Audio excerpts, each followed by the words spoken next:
जादुई बिल्ली।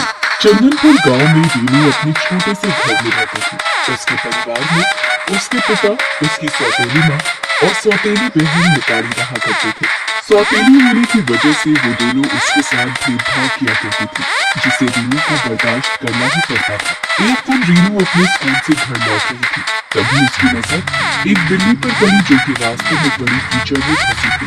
रीनू ने उस बिल्ली के ऊपर लगी कीचड़ को अपने रुमाल से साफ किया और फिर उसको उठाकर प्यार से चुप कर दी। ओह पुसीकैट, तुम कितनी प्यारी हो। काश मैं तुम्हें अपने साथ ले जा सकती, लेकिन मेरी शैतान माँ बहन तुमको घर में रखने की परमिशन नहीं देंगी। कहकर रीनू का मुंह उतर गया और उसने बिल्ली को छोड़ दिया। लेकिन वो बिल्ली वहाँ से गई नहीं, बल्कि रीनू के पीछे पीछे उसके घर तक पहुँच गई। ये क्या करके आई है तू? सारे कपड़ों पर कीचड़ लगी है। सबसे पहले इन कपड़ों को उतार कर दो, उसके बाद ही खाना मिलेगा, समझी? रीनू ये सुनकर चुपचाप कपड़े धोने चली गई। बिल्ली ने छिपकर पूरे दिन देखा कि किस तरह उसकी सौतेली माँ बहन उससे अपना सारा काम करवा रही है और उसको परेशान कर रही है। फिर अगले दिन से उसने अपना जादू दिखाना शुरू कर दिया। रीनू अपने कमरे में बैठी हुई थी, तभी मिताली उसके कमरे में आकर बोली, जल्दी से झाड़ू पोछा उठा और छत पर जाकर सफाई कर। बिल्ली कबर्ड के पास छिपी सब कुछ सुन रही थी। वो रीनू से पहले छत पर पहुंच गई। जैसे ही रीनू छत पर पहुंची तो उसने देखा कि झाड़ू अपने आप उसके हाथ से छूटकर चलने लगी।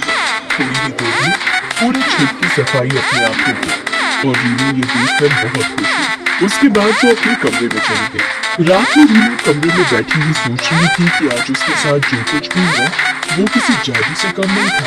छत की सफाई अपने आप कैसे हो गई? अभी वो सोच ही रही थी कि वो बिल्ली कबर्ड के पास से निकलकर उसके पास आकर बैठ गई और रीनू उसको देखकर खुश हो गई। अरे ये तो वही बिल्ली है जिसे मैंने कीचड़ से निकाला था। मैं कोई आम बिल्ली नहीं हूँ रीनू, मैं एक जादुई बिल्ली हूँ।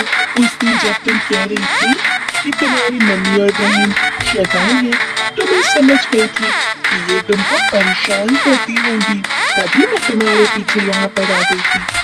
और जो कुछ भी तुम्हारे साथ अब तक हुआ वो सब मैंने ही अपने जादू से किया था। बिल्ली को बोलता देख रीनू बहुत खुश हुई और बोली, अरे पुसीकैट, तुम बोल सकती हो। अब तुम देखना कि मैं कैसे इन दोनों को लाइन पर लाती हूँ। तुम उनको कोई नुकसान तो नहीं पहुँचाओगी ना? नहीं रीनू, मुझे पता है कि तुम उनका बुरा नहीं चाहती, लेकिन उनको सबक सिखाने के लिए कुछ तो करना ही पड़ेगा। इतना सुनकर रीनू बिल्ली को अपनी गोद में उठाकर प्यार करने लगी और फिर उसे अपने साथ बेड पर लेकर सो गई। अगले दिन स्कूल से आने के बाद जब रीनू कमरे में गई तो उसकी बहन मिताली और मम्मी दोनों गुस्से में उसके कमरे में आ गई मैडम, चल अब जल्दी से मेरे कमरे की सफाई कर दे। लेकिन मैं अभी स्कूल से आई हूँ, बाद में कर दूंगी। तुझे अभी करना होगा। फिर दोनों की नजर जमीन पर बैठी बिल्ली पर पड़ी तो मिताली, तूने हमसे पूछे बिना इस बिल्ली को अपने कमरे में रखा। इस बिल्ली को 1 घंटे के अंदर घर से बाहर निकाल देना, समझी? कहकर मम्मी कमरे से बाहर गई और अपने हाथ में झाड़ू लेकर वापस आई। ले इस झाड़ू को पकड़ और शुरू हो जा।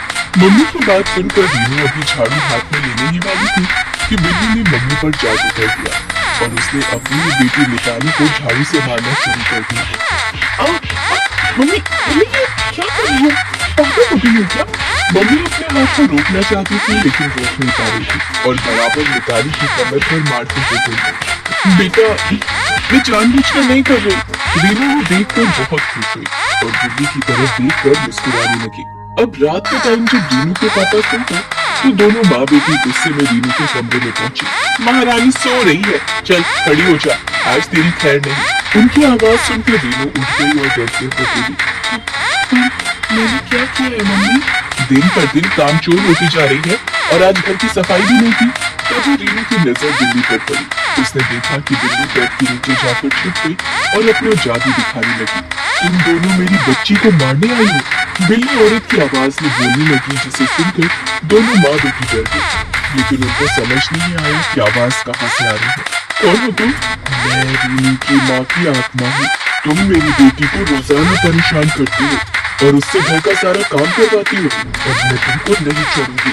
ये सुनकर दोनों बेहद डर गए और मम्मी ने कहा, नहीं करेंगे, आपकी बेटी को बिल्कुल भी परेशान नहीं करेंगे, प्लीज हमें माफ कर दीजिए। रीनू बेड पर बैठी ये सब देखकर हंस रही थी और ताली बजा रही।